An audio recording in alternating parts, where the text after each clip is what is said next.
السلام عليكم ورحمة الله.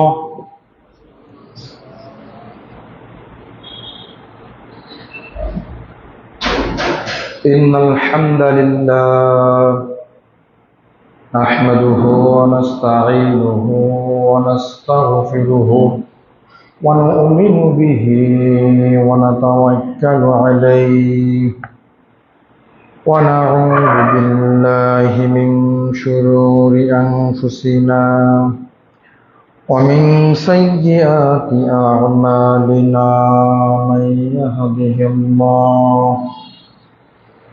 من يهده الله فلا مضل له ومن يضلله فلا هادي له ونشهد أن لا إله إلا الله وحده لا شريك له وأشهد أن محمدا عبده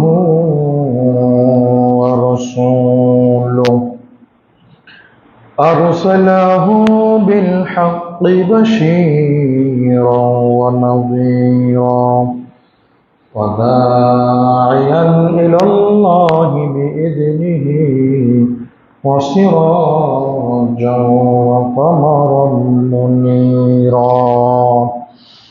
أما بعد فإن خير الحديث كتاب الله وخير الحدي حدي محمد صلى الله عليه وسلم وشر الأمور محدثاتها وكل محدثة بدعة وكل بدعة ضلالة وكل ضلالة في النار.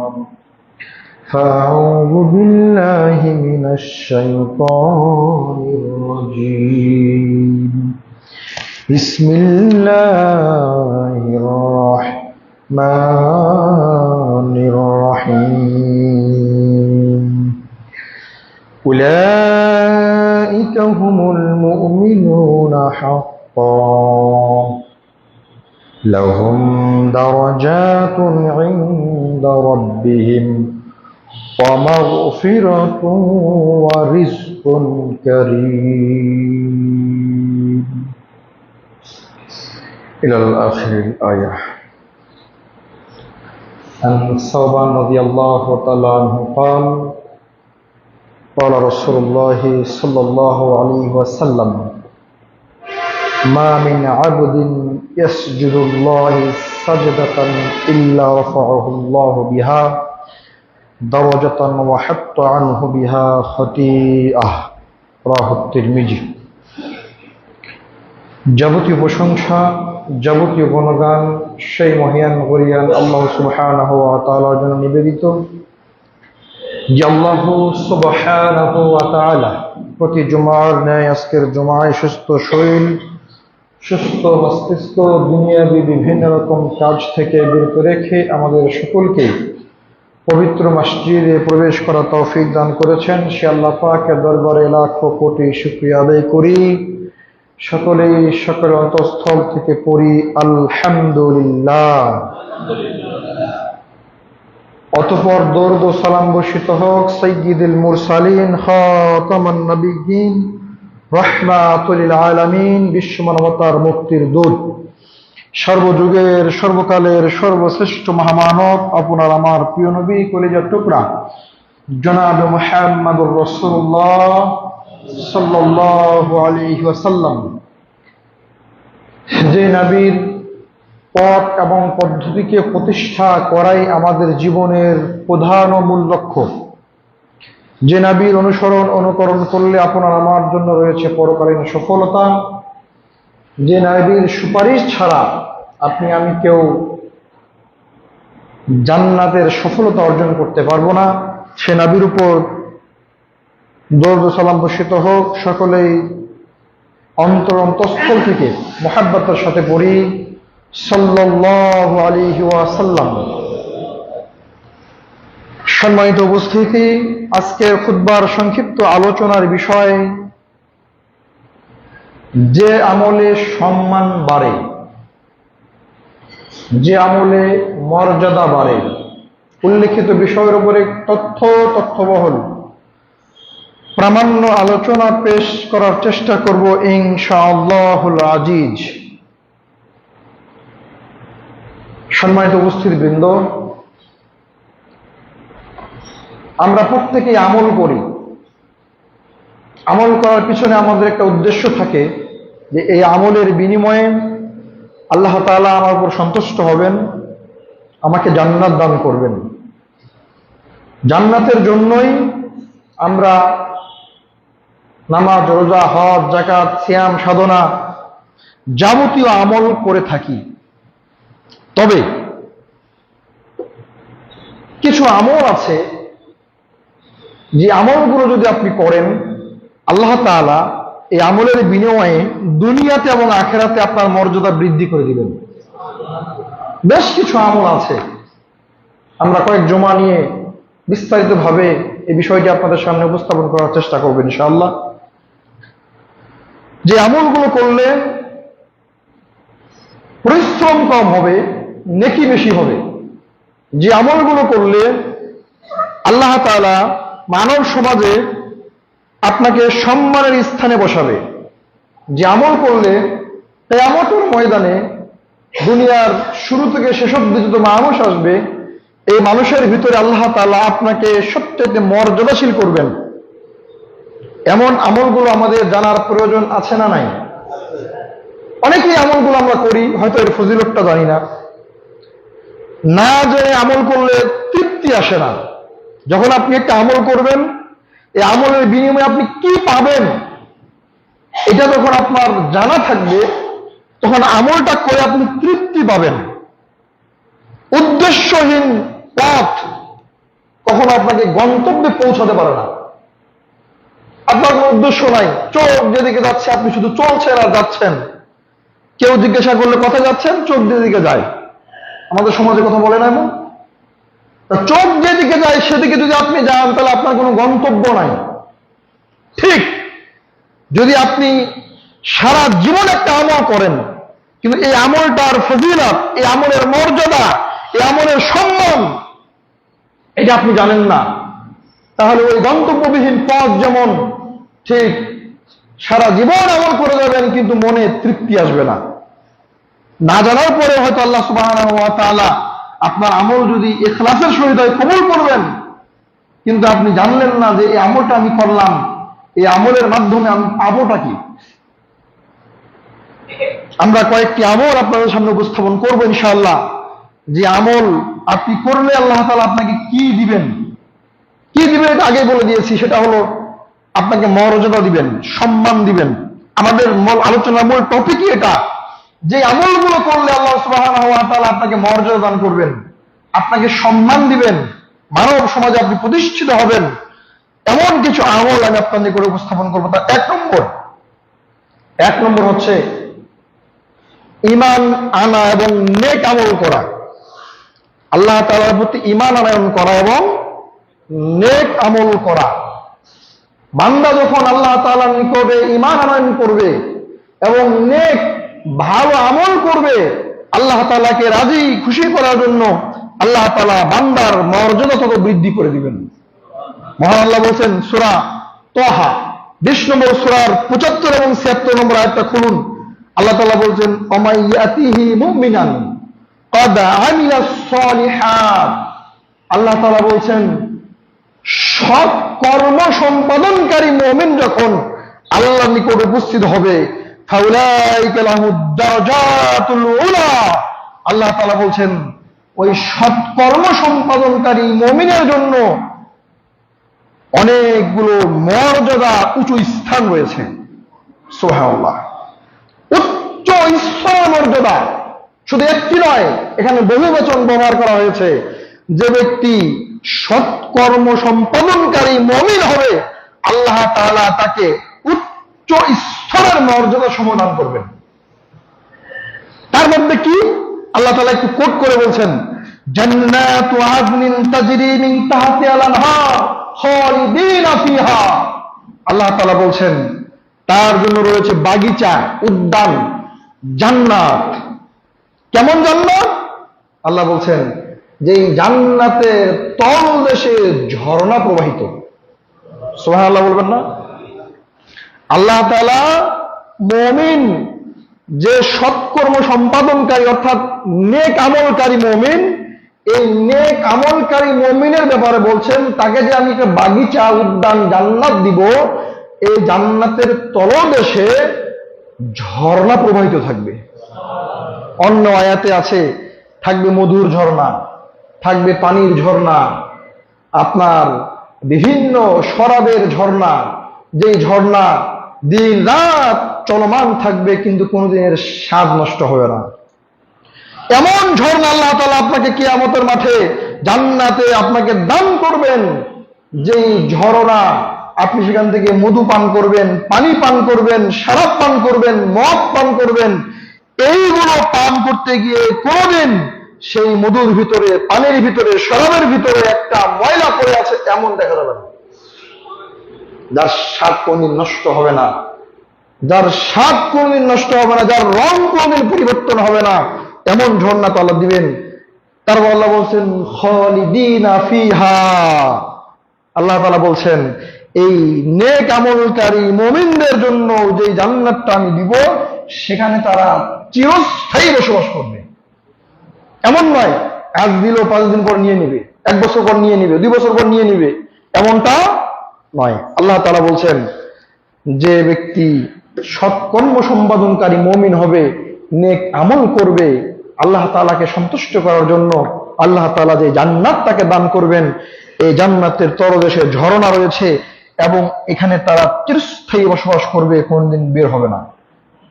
সুবহানাল্লাহ, সুবহানাল্লাহ ওয়া বিহামদিহি, সুবহানাল্লাহিল আযীম। কি আল্লাহ তাআলা তো সৃষ্টি করেছেন, আল্লাহ যে কি বানিয়ে রেখেছেন তার ভালো বান্দা, নেক মুমিনদের জন্য, নেক আমলকারী ভালো বান্দার জন্য আল্লাহ মাবুদি ভালো জানেন।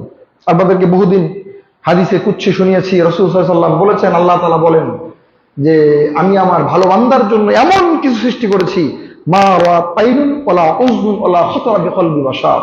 মানুষের চোখ কোনদিন দেখেনি, মানুষের কান কোনদিন শুনিনি, মানুষের অন্তর কখনো কল্পনা করতে পারে না আমি আল্লাহ তাআলা তার জন্য কি এমন তৈরি করে রেখেছি। সুবহানাল্লাহ, ভাবতে পারেন? এটা পাবে কারা? যারা নেক আমলকারী, ভালো কাজ সম্পাদনকারী মুমিন হবে, ভালো ভালো আমল করবে। এই আমলের মর্যাদা হচ্ছে এটা। আল্লাহ তাআলা তারপর বলছেন জাযাউ মান তাযাক্কা। এটা কারা পাবে?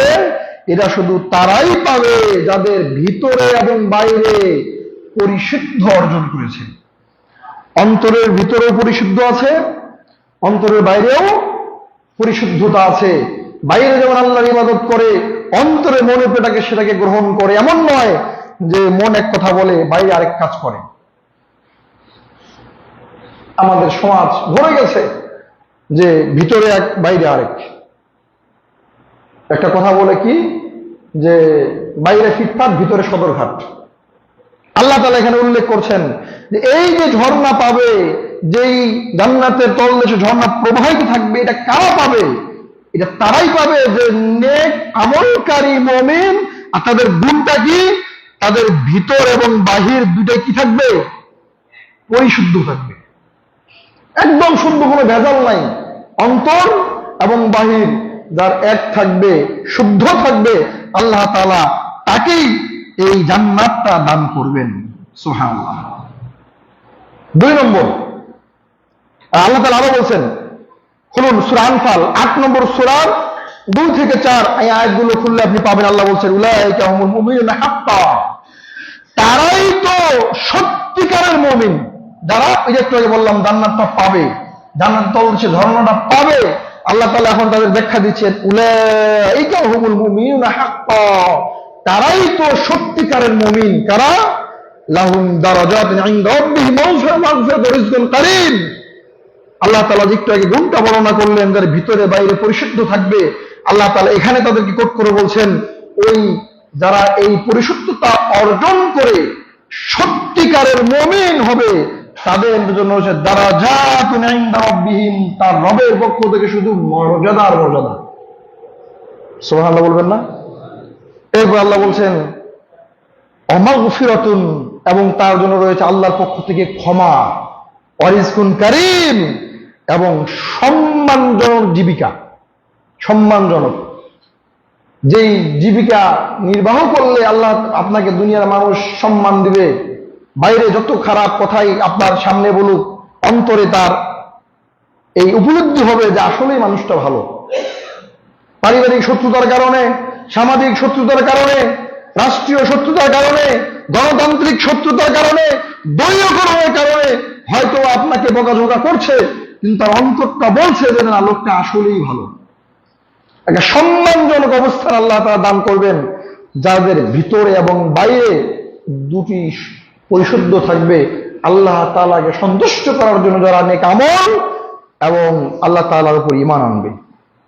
আমরা কি এই দলভুক্ত হব না? এই দলভুক্ত হওয়ার ইচ্ছে কি আমাদের নাই?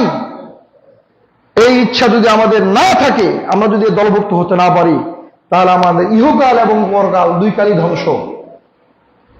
ইহকালে যেমন কষ্টে আছি, পরকাল আল্লাহ তাআলা এর চাইতে অগণিত গুণে কষ্ট আপনাকে আমাকে দিবেন, আপনাকে আমাকে কষ্ট ঘিরে ধরবে। অতএব অবশ্যই ভিতরে এবং বাইরে দুটি সমান থাকতে হবে। ভিতরে অন্তরের ইখলাস যেমন ঠিক থাকতে হবে, ঠিক আপনাকে অবশ্যই অবশ্যই এটা কাজে বাস্তবায়ন করে দেখাতে হবে। যদি এটা পারেন, তাহলে আল্লাহ তাআলার নিকট থেকে আসবে সম্মান, আল্লাহ তাআলার নিকট থেকে আসবে মর্যাদা, আল্লাহ তাআলার নিকট থেকে আসবে ক্ষমা এবং সম্মানজনক জীবিকা আল্লাহ তাআলা আপনাকে দান করবেন। চাকরি করছেন, বেতন কম, কিন্তু আল্লাহ তাআলা সমাজের বুকে আপনাকে একটা মর্যাদা দিয়েছেন। এই যে মর্যাদা, এর বহিঃপ্রকাশই হচ্ছে আল্লাহ তাআলা আপনাকে ভালোবাসেন। লক্ষ কোটি টাকা ইনকাম মাসে, 1 লাখ 2 লাখ 5 লাখ টাকা মাসিক বেতন, কিন্তু সমাজের মানুষ সম্মান দেয় না। যতটুকু দেয় এটা ভয়ে দেয়, ভয়ের কারণে দেয়। যদি সম্মান না দেয় সে তাকে প্রহার করবে, মারধর করবে, ইত্যাদি করবে। এই ভয়ে এটা সম্মান নয়, মানুষের অন্তর থেকে যে সম্মান আসে এটাই হচ্ছে প্রকৃত সম্মান। আল্লাহ তাআলা এই মর্যাদাটা ওই ব্যক্তিদেরকেই দান করবেন যাদের ভিতরে বাহিরে পরিশুদ্ধতা থাকবে, ঠিক আল্লাহ তাআলার নিকটই শুধুমাত্র আল্লাহ তাআলার জন্যই ইবাদত করবে, ঈমান আনবে এবং আমল করবে। আল্লাহ তাআলা যেন এই দলভুক্ত আমাদেরকে হওয়ার তৌফিক দান করেন। সকলে বলি আল্লাহুম্মা আমিন। ঘুম আসতেছে নাকি আপনাদের? অনেকেই মনে ঘুমিয়ে পড়ছে, একটু জাগিয়ে দেন তো। আপনার পাশে কেউ ঘুমালে জাগিয়ে দিবেন। যারা বাইরে বসে আছেন, ভিতরে জায়গা আছে, ভিতরে চলে আসেন। ভিতরের কাতার ফাঁকা রেখে বাইরে বসবেন না। এটা রাসূল সাল্লাল্লাহু আলাইহি ওয়াসাল্লামের সাথে বিয়াদবি, তার বিধানের সাথে বিয়াদবি। আপনারা অবশ্যই ভিতরে জায়গা আছে, ভিতরে এসে বসবেন। সম্মানিত উপস্থিতি, 2 নম্বর যে আমলটার কথা বলবো সেটা হচ্ছে সালাতের প্রতি যত্নশীল হওয়া। কিসের প্রতি? সালাতের প্রতি, নামাজের প্রতি যত্নশীল হওয়া। আইপিএসে চার্জ নাই, ফ্যানগুলো দিয়ে দাও, চলো। 2 নম্বর যে আমল আপনাকে করতে হবে, সেই আমলটার নাম কি? সালাতের প্রতি যত্নশীল হতে হবে। সালাত আদায়কারী নয়, সালাতের প্রতি যত্নশীল। আমাদের ভিতরে অনেক সালাত আদায়কারী আছি, আমরা এক সময়ের সালাত আরেক সময় আদায় করি, 3-4 ওয়াক্ত সালাত একসাথে আদায় করি। আজ কাজ বেশি, সালাত বাদ দিয়েছি, কাল কাজ নাই, বসে আছি, সালাত আদায় করলাম। এই সালাত নয়। আপনাকে মর্যাদা বৃদ্ধির জন্য সালাতের প্রতি যত্নশীল হতে হবে। যত্নশীল মানে সালাতের সময় আপনাকে সালাত আদায় করতে হবে। আপনার কাজ, ব্যস্ততা সবকে দূরে ফেলে দিয়ে আপনাকে আগে সালাত আদায় করতে হবে। সালাতকে বলতে হবে না যে আমার কাজ আছে, কাজকে বলতে হবে আমার সালাত আছে, আমাকে আগে সালাত আদায় করতে হবে।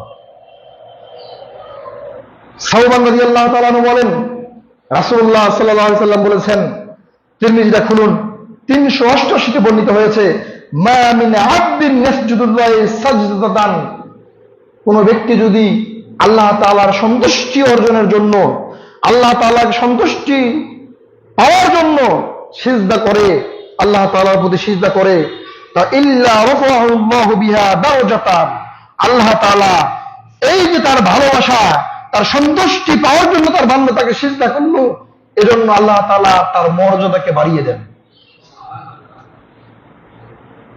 যখন আপনি আল্লাহকে সন্তুষ্টি করার জন্য, আল্লাহ সন্তুষ্টি লাভের জন্য একটা সিজদা করবেন, আল্লাহ সুবহানাহু ওয়া তাআলা সঙ্গে সঙ্গে আপনার একটি মর্যাদা আল্লাহ বাড়িয়ে দিবেন। এরপর তিনি বলছেন ওয়াহাত্তু আনহু বিহা খতিয়া, আর একটি করে পাপ তার মোচন করে দেওয়া হবে। সুবহানাল্লাহ বলবেন না? যদি আপনি সালাতের প্রতি যত্নশীল হন, আল্লাহ তাআলাকে একটা সিজদা করবেন, সিজদার অর্থ হচ্ছে সালাত আদায় করা। আপনি সালাত আদায় করবেন, একটা সিজদা করবেন, আল্লাহ সুবহানাহু ওয়া তাআলা সঙ্গে সঙ্গে আপনার একটা মর্যাদা বাড়িয়ে দিবেন, একটা পাপ ক্ষমা করে দিবেন। একটা মর্যাদায় যথেষ্ট আপনাকে জান্নাতে নিয়ে যাওয়ার জন্য। বান্দার যদি গোটা জীবনের 2 রাকাত সালাত কবুল হয়ে যায়, সারা জীবন সালাত আদায় করেছে, 2 রাকাত সালাত যদি বান্দার আল্লাহর নিকট কবুল হয়ে যায়, বান্দার জান্নাত হবেই হবে ইনশাআল্লাহ।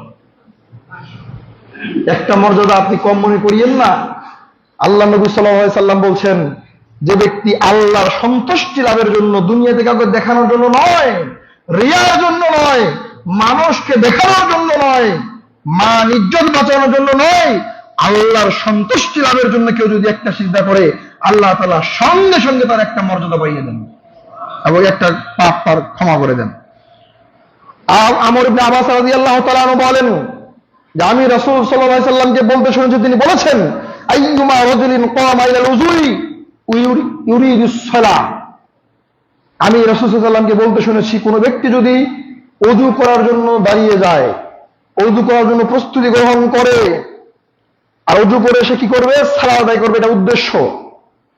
ফাহসাল উযু ইলা আমাকিনি, এবং তিনি বলছেন সে তার ওযুর অঙ্গ প্রত্যঙ্গগুলো, ওযুর যে জায়গাগুলো সুন্দরভাবে পরিপূর্ণভাবে সে ধৌত করে, সালিমা মিন কুল্লি যামমিন আও খতিয়াতিন লাহু, এই সুন্দরভাবে ওযু করার কারণে আল্লাহ তাআলা তার সমস্ত পাপকে ক্ষমা করে দেন। সুবহানাল্লাহ। সালাতের উদ্দেশ্যে সুন্দরভাবে যে ব্যক্তি ওযু করবে, ওযুর অঙ্গ প্রত্যঙ্গগুলো ভালো করে ধৌত করবে, প্রত্যেকটা জায়গায় পানি সুন্দরভাবে পৌঁছে দিবে, তার ব্যাপারে আল্লাহ নবী কথা বলছেন যে তার এই ওযুর কারণে আল্লাহ সুবহানাহু ওয়া তাআলা তার পাপগুলোকেও ঝরিয়ে ফেলে দিবেন। তারপর রাসূল সাল্লাল্লাহু আলাইহি ওয়াসাল্লাম বলছেন ফাইন কামা ইলাস সালাম, আবার সে যদি সালাত আদায় করে, ওযু তো করলো, সে যদি সালাত আদায় করে, রাফাআল্লাহু আযজা ওয়া জাল্লা, আল্লাহ সুবহানাহু ওয়া তাআলা তার মর্যাদাকে উঁচু করে দিবেন। এটা নফল সালাতের কথা বলছেন। ফরজ সালাতের তো হিসাবই নাই। ফরজ সালাত কত ইবাদত, কত আমল, কত নেকি বেশি, হিসাবই নাই। যদি ব্যক্তি ওযু করে 2 রাকাত সালাত আদায়ের উদ্দেশ্যে নফল সালাত, তাহলে তার ওযুর সঙ্গে তার পাপগুলো ঝরে পড়ে যাবে। শুধু তাই নয়, আল্লাহ নবী বলছেন এবার যদি সে সালাতে দাঁড়িয়ে যায়, আল্লাহ তাআলা তার মর্যাদাকে উঁচু করে দিবেন। তারপর তিনি বলছেন ওয়াইন কোয়াদা, আর সে যদি বসে থাকে, ওযু করেছে, সে নফল সালাতটা আদায় করলো না, বসে থাকে যদি, কোয়াদা সালিমা, তাহলে যতক্ষণ সে ওযু অবস্থায় থাকবে ততক্ষণ পর্যন্ত সে নিরাপদে অবস্থান করবে।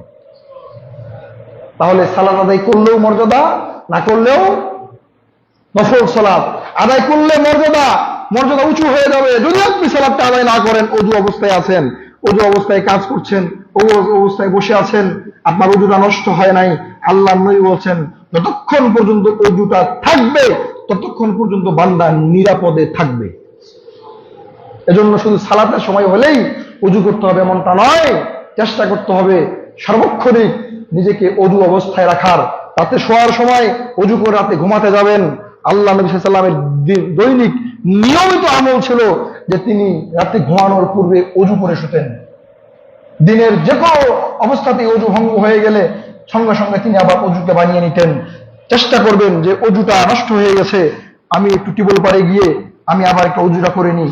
চলে যাচ্ছেন আপনি বাজার ঘাটে, ওযু অবস্থায় থাকেন, আল্লাহ আপনাকে নিরাপত্তা দিবে। সুবহানাল্লাহ। সম্মানিত উপস্থিতি, এরপরে আসেন এই হাদিসটা পাবেন মুসনাদ আহমদের 22,321 নম্বরে। এবার রাসূল সাল্লাল্লাহু আলাইহি ওয়াসাল্লাম বলছেন যেটা, সেটা মুসনাদ আহমদের 15,926 নম্বরে পাবেন। রাসূল সাল্লাল্লাহু আলাইহি ওয়াসাল্লাম বলছেন আকসির মিনাস সুজুদ, তোমরা বেশি বেশি সিজদা করো, অর্থাৎ তোমরা বেশি বেশি সালাত আদায় করো। ফাইন্নাহু লাইসা মিন মুসলিমিন ইয়াসজুদুল্লাহি তাবারাকা ওয়া তাআলা সাজদাতান ইল্লা রাফাআল্লাহু তাবারাকা ওয়া তাআলা। রাসূল সাল্লাল্লাহু আলাইহি সাল্লাম বলেছেন, লাহু বিহা দারাজাতান, তোমরা বেশি বেশি সিজদা করো, বেশি বেশি সালাত আদায় করো, কারণ মুসলিম ব্যক্তি যখনই মহান আল্লাহ তাআলার প্রতি একটা সিজদা দেয়, আল্লাহ তাআলা তার বিনিময়ে তার মর্যাদাকে বাড়িয়ে দেন। সুবহানাল্লাহ। যখনই আপনি সিজদা করবেন, যখনই আপনি সালাত আদায় করবেন, তখনই আল্লাহ সুবহানাহু ওয়া তাআলা আপনার মর্যাদাকে বাড়িয়ে দিবেন, মর্যাদাকে বৃদ্ধি করে দিবেন। অতএব সালাতের প্রতি আপনাকে যত্নশীল হতে হবে, সুন্দর করে ওযু করতে হবে, সার্বক্ষণিক ওযু অবস্থায় থাকার চেষ্টা করতে হবে, ঘুমাতে যাওয়ার পূর্বে ওযু করার চেষ্টা করতে হবে। আল্লাহ তাআলা যেন আমাদেরকে এই সালাতের প্রতি যত্নশীল হওয়ার তৌফিক দান করেন। সকলে বলি আল্লাহুম্মা আমিন। আমাদের আলোচনার টপিক মনে আছে? পরে যারা এসেছেন তারা তো শুনেন নাই। আমাদের আজকে আলোচনার টপিক হচ্ছে যে আমলে সম্মান মর্যাদা বৃদ্ধি পায়, যে আমলে সম্মান এবং মর্যাদা বৃদ্ধি পায়।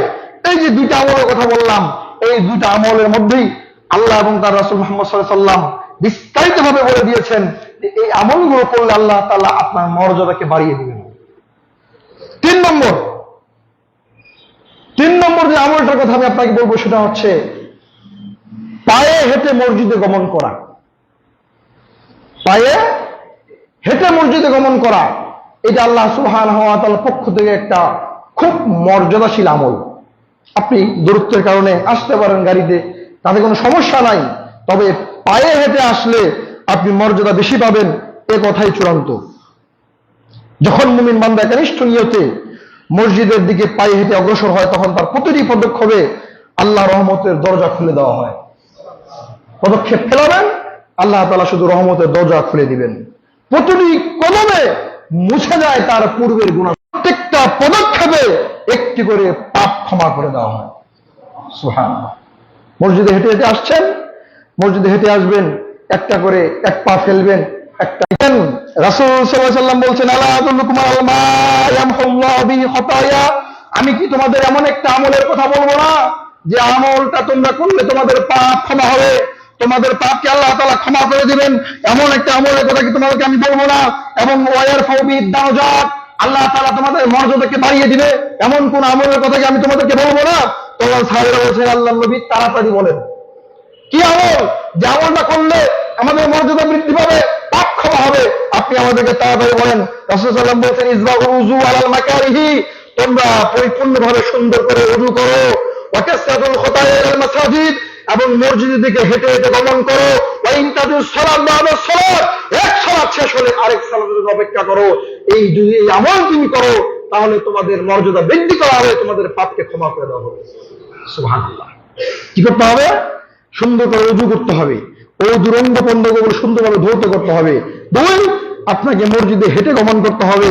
3, যোহরের সালাত শেষ, আসরের অপেক্ষা করতে হবে, কখন আসরের আযানটা দিবে, আসরের নামাজটা পড়তে যাব। এশার পরে ঘুমিয়ে পড়লেন, কখন ফজরটা হয়ে যায়, আমি যেন জাগ না পাই, আল্লাহ তুমি জাগিয়ে দিও, ফজরের সালাতটা যেন আমি পড়তে পারি। মাগরিবের সালাত হয়ে গেছে, কখন এশার সালাত হবে, কখন আযান দিবে হবে, কানটা খাড়া রাখতে হবে, কখন মুয়াজ্জিন ডাক দেয়, আমি মসজিদে গিয়ে সালাত আদায় করব। আল্লাহ নবী বলেন, এই আমল যদি কেউ করে, আল্লাহ তাআলা তার পাপকে ক্ষমা করবেন, তার মর্যাদাকে বৃদ্ধি করবেন।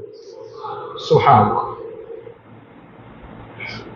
এই হাদিস বলে কি লাভ? আপনি তো নামাজই পড়েন না, মর্যাদা দিয়ে কি করবেন? নামাজই তো নাই। যে ব্যক্তি নামাজ পড়ে, এটা তার হাদিস। যে নামাজ পড়ে, সে নামাজটা কিভাবে পড়লে, কোন পলিসিতে পড়লে, কোন পদ্ধতিতে পড়লে নেকিটা বেশি হবে, মর্যাদাটা বেশি হবে, এটা তার জন্য হাদিস। আর আপনি তো সালাতই করেন না। অন্ধের দেশে আয়না বিক্রি করে কি লাভ? যদি আপনি সালাত আদায় না করেন, ওদিন আমি আপনাকে বলেছি আপনার জানাজা হবে না, আপনার জানাজার কোনো পদ্ধতি নাই, আপনাকে দিয়ে জানাজায় কবরের মধ্যে মাটি চাপা দিয়ে রাখতে হবে, কারণ আপনি জীবিত থাকতে সালাত আদায় করেন নাই, আপনি মরে গেছেন, আপনার জন্য আবার কিসের সালাত? যদি সমাজের বুকে বিধান চালু থাকতো, তাহলে সমাজে বেনামাজি মানুষ খুঁজে পাওয়া যেত না। এই বিধান আমাদের মাঝে চালু নাই, এজন্য আজকে বেনামাজির সংখ্যা দিন দিন বাড়ছে, আমাদের সন্তানেরা দিন দিন বেনামাজি হয়ে যাচ্ছে। একটা জানাজা যদি ফেলে দিয়ে যদি তাকে টেনে হেঁচড়ে নিয়ে কবরে রাখা হয়, তারপর থেকে দেখবেন যে বেনামাজি সংখ্যা দিন দিন সমাজে কমবে। সম্মানিত উপস্থিতি, দুঃখজনক হলো সত্য, এত মর্যাদা সালাত আদায় করলে, আর আপনি সেই সালাতকে দিন রাত ছেড়ে যেটা ফরজে আইন, আপনি জানাজা সালাত করলে কি করবেন? আল্লাহ নবী বলছেন, কেউ যদি জানাজা সালাত আদায় করে 2 কেরাত সওয়াব পাবে, যদি দাফন কার্য করে তাহলে 2 কেরাত সওয়াব পাবে। আল্লাহ নবী 2 কেরাত মানে কি? 2 কেরাত হচ্ছে 2টা বড় পাহাড়ের সমান নেকি। আর বড় পাহাড়ের নেকি দিয়ে আপনি কি করবেন? 1 রাকাত ফরজ সালাত আদায় করলে আপনার জন্য জান্নাত অবধারিত হবে। আর আপনি পাহাড় পরিমাণ নেকি দিয়ে যদি জান্নাত না পান, তাহলে এই নেকি দিয়ে আপনার কি হবে? ফরজ আইন ফজরের সালাতটা যে আদায় করে না, জোহর, মাসর, মাগরিব, এশা সালাতটা যে আদায় করে না, ওই ব্যক্তিও যায় কেউ মারা গেলে তার জানাজা সালাত আদায় করতে, কি লাভ? সম্মানিত উপস্থিতি, এজন্য আসুন সালাতের প্রতি যত্নশীল হতে হবে। যদি সালাতের প্রতি আপনি যত্নশীল হন, তাহলে এই মর্যাদা আপনার জন্য, যদি না করেন, সালাত আদায় না করেন, তাহলে ধারে কাছে আপনি থাকতে পারবেন না। সুন্দর করে শুনুন, আল্লাহ নবী সাল্লাল্লাহু আলাইহি সাল্লাম বলছেন, আমি কি তোমাদেরকে বলে দেব না একটা আমলের কথা? এমন একটা আমল যে আমলটা করলে তোমাদের সম্মান আল্লাহ তাআলা বাড়িয়ে দিবেন, মর্যাদা বাড়িয়ে দিবেন, তোমাদের পাপগুলো ক্ষমা হয়ে যাবে। সাহাবীদের ভাষ্য কি? আল্লাহ নবী তাড়াতাড়ি বলেন, যাতে করে আমরা এই আমলটা করতে পারি। আর আমরা এক কান্দে ঢুকাই, আরেক কান্দে বের করে দেই। আর সাহাবীরা বলছে, আল্লাহ নবী বলেন, কোন আমল করলে আমাদের মর্যাদা বৃদ্ধি পাবে, আমাদের পাপগুলো ক্ষমা হবে, আমাকে বলেন, আমরা আজ থেকেই পরিপূর্ণভাবে সেই আমলটা করার চেষ্টা করবো। সাহাবায়ে কেরামগণ আল্লাহর নবীর মুখের দিকে সবসময় তাকিয়ে থাকতেন, কখন ওহী চলে আসে, কখন ওহী চলে আসে, আর কোন বিধান চলে আসে, আর সেটা শুনে ইবাদত করে আমি শ্রেষ্ঠত্ব লাভ করতে পারি। আর আমরা এক কান দিয়ে ঢুকাই, আরেক কান দিয়ে বের করে দেই, এক কান দিয়ে ঢুকাই, এক কান দিয়ে বের করে দেই। এই জন্য আল্লাহ সুবহানাহু ওয়া তাআলা বলছেন, লাহুম কুলুবুন লা ইয়াফকাহুনা বিহা ওয়া লাহুম আ'ইনুন লা ইবসিরুনা বিহা ওয়া লাহুম আযানুন লা ইয়াসমাউনা বিহা উলাইকা কাল আনাম বাল হুম আযাল। আল্লাহ সুবহানাহু ওয়া তাআলা বলছেন, জাহান্নামে তো তারা যাবে যারা চোখ আছে দেখে না, কান আছে শোনে না, অন্তর আছে অনুধাবন করে না, ওরা গরু ছাগলের মতো, ওরা পশু পাখির মতো। এরপর বলছেন বাল হুম আযাল, এরা তার চাইতে নিকৃষ্ট, ইতর শৃগালের চাইতে নিকৃষ্ট। বলেন দেখি, কোন ইতর শৃগাল মারা গেলে কি জানাজা হয়? হয় কি? যে ব্যক্তি সালাত আদায় করে না, সে ইতর শৃগালের চাইতে নিকৃষ্ট, তার জানাজা হবে না। সম্মানিত উপস্থিতির জন্য আমি আপনাকে মনে ব্যথা দেওয়ার জন্য বলিনি, আমি আপনাকে আল্লাহর বিধান বলছি। আল্লাহ বলছেন, অন্তর থাকতে অনুধাবন করবে না, চোখ থাকতেও যে দেখবে না, কান শান্ত শুনবে না, আল্লাহর বিধানকে মানবে না, আল্লাহর বিধান অনুযায়ী নিজের জীবনকে পরিচালনা করবে না, ও মানুষ নয়, ও কুকুর শৃগালের চাইতে নিকৃষ্ট। এটা আল্লাহ বলেন। ও আমার সাহাবীরা, বলবো নাকি তোমাদের মর্যাদা বৃদ্ধি পাবে, তোমাদের মর্যাদা বৃদ্ধি পাবে, পাপ ক্ষমা হবে। আল্লাহ নবী বলেন, ইসবাগুল উযু আলাল মাকারিহি, পরিপূর্ণভাবে ওযু করো। 2, ওয়াকাসসাতুল খুতাই ইলাল মাসাজিদ, মসজিদে হেঁটে হেঁটে গমন করো। 3, ওয়াইনতাদারিস সালাত বা'দা সালাত, এক সালাত শেষ হলে আরেক সালাতের জন্য অপেক্ষা করো। এই কাজ যদি তোমরা করো, আল্লাহ তাআলা শুধু তোমাদের মর্যাদা শুধু বাড়িয়েই দিবেন। সুবহানাল্লাহ। সম্মানিত উপস্থিতি, আমাদের সময় শেষ, আমরা আলোচনা এখানে গুটিয়ে নিব। শুধু এই আরেকটি আয়াত বলছি, আল্লাহ তাআলা বলছেন, একটা হাদিস আপনাকে বলছি, যে সহিহ মুসলিমের 6666 নম্বরে পাবেন। আল্লাহ রাসূল সাল্লাল্লাহু আলাইহি ওয়াসাল্লাম বলছেন কি, মান তাতাহহারা ফি বাইতি, কেউ যদি বাড়িতে ওযু করে। কোথায় ওযু করে? আমরা তো সাধারণত মসজিদে ওযু করি, অনেক মানুষ মসজিদে ওযুখানায় ওযু করি। আল্লাহ নবী বলছেন, মান তাতাহহারা ফি বাইতিহি, কেউ যদি বাড়িতে ওযু করে, সুম্মা মাশা ইলাল বাইত মিন বুয়ুতিল্লাহ, আর যদি ওযু করার পরে সে মসজিদে যাওয়ার জন্য বের হয়ে যায়, আল্লাহর কোন ঘরে গিয়ে সে সালাত আদায় করবে, লিয়াকজিয়া ফারিজাতান মিন ফারাইদিল্লাহ কানাত খুতাতাহু হিদাহুমা ওয়া তাহাত্তু খতিয়াতুহা। রাসূল সাল্লাল্লাহু আলাইহি ওয়াসাল্লাম বলছেন, তার প্রত্যেকটা পদক্ষেপে আল্লাহ তাআলা তার পাপকে ঝরিয়ে দিবেন, তার মান, তার মর্যাদা, তার শওকত, তার সম্মান আল্লাহ তাআলা উঁচু থেকে উঁচু স্তরে নিয়ে যাবেন। সুবহানাল্লাহ। এটা হচ্ছে বাড়িতে ওযু করার ফজিলত। চেষ্টা করবেন মসজিদে আসার পূর্বে বাড়িতে ওযু করতে। বাড়িতে ওযু করবেন, ওযু করে মসজিদ থেকে হেঁটে হেঁটে চলে আসবেন। যদি এই আমলটা আপনি করেন, আল্লাহ তাআলা আপনার পাপসমূহকে ক্ষমা করে দিবেন এবং আপনার সম্মানকে আল্লাহ তাআলা শুধু বৃদ্ধি আর বৃদ্ধি করে দিবেন। আল্লাহ তাআলা যেন আমাদের সকলকেই যে আমলগুলোর কথা বললাম, আগামীতে ইনশাআল্লাহ বলবো, কয়েক জমা থেকে আমি আমলগুলো আপনাদের সামনে উপস্থাপন করবো ইনশাআল্লাহ। আল্লাহ তাআলা যেন প্রত্যেকটা আমলকে ঈমানের সাথে সওয়াবের আশায় আল্লাহর সন্তুষ্টি লাভের উদ্দেশ্যে আমাদেরকে গ্রহণ করে তা পালন করা তৌফিক দান করেন। সকলে বলি আল্লাহুম্মা আমিন। প্রিয় দিনী ভাই, আপনি আমার দিনী ভাই, আমি চাই যে আপনি আল্লাহর দিনকে গ্রহণ করুন, 5 ওয়াক্ত সালাত আদায় করুন। আপনি আমি সকলে মিলেই একসাথে জান্নাতে একটা পরিবার নেয় আমরা যেন উঠতে পারি, এই চেষ্টা আমাদের চলমান। অতএব আপনি আমার দিনী ভাই, আপনি আমার শত্রু নয়, আপনি আমার দিনী ভাই, আমি আপনাকে খুব মহব্বত করি। আপনার নিকট আমার আরজি যে ফরজে আইন 5 ওয়াক্ত সালাত কখনো ছেড়ে দিবেন না। যদি ছেড়ে দেন তাহলে পরকাল খুব ভয়াবহ হবে। আপনার কবর আপনার জন্য অপেক্ষা করছে। কবরের মাটি যখন একটি আরেকটির সাথে লেগে যাবে, একটু চোখটা বন্ধ করে 1 সেকেন্ডে ভেবে নেন যে আপনার অবস্থা কি হতে পারে। আপনি হয়তোবা ওই যারা ধর্ম মানে না তাদের কথা ভাবছেন, তারা বলছে মরে গেলে মানুষ শেষ, আর কিছু হবে না, মরে গেলেই শেষ, কোনো পরকাল নাই, কোনো কবর নাই, কোনো হিসাব নিকাশ নাই, ইত্যাদি নাই। জি না, আপনাকে মারা গেলে কবরে যেতে হবে, কবরে আপনাকে ঢুকানো হবে। আপনাকে যদি কবর নাও দেওয়া হয়, পানিতে যদি আপনি ভেসে যান, এরপরও কবর আযাব আপনাকে গ্রহণ করতেই হবে। কিয়ামতের কঠিন আযাব আপনাকে ঘিরে ধরবে, জাহান্নামের কঠিন আগুনের শাস্তি আপনার উপর অর্পিত হবে। অতএব আপনি আমার প্রিয় দিনী ভাই, আপনার নিকট আমার আকুল আরজি, আসুন 5 ওয়াক্ত সালাত আদায় করি, পবিত্র কোরআন এবং সহিহ হাদিস অনুযায়ী নিজের জীবনকে পরিচালনা করার চেষ্টা করি। আল্লাহ তাআলা তুমি আমাদেরকে তৌফিক দান করো। সকলে বলি আল্লাহুম্মা আমিন। বারাকাল্লাহু লাকুম ফিল কুরআনিল আযীম ওয়া নাফা'নি।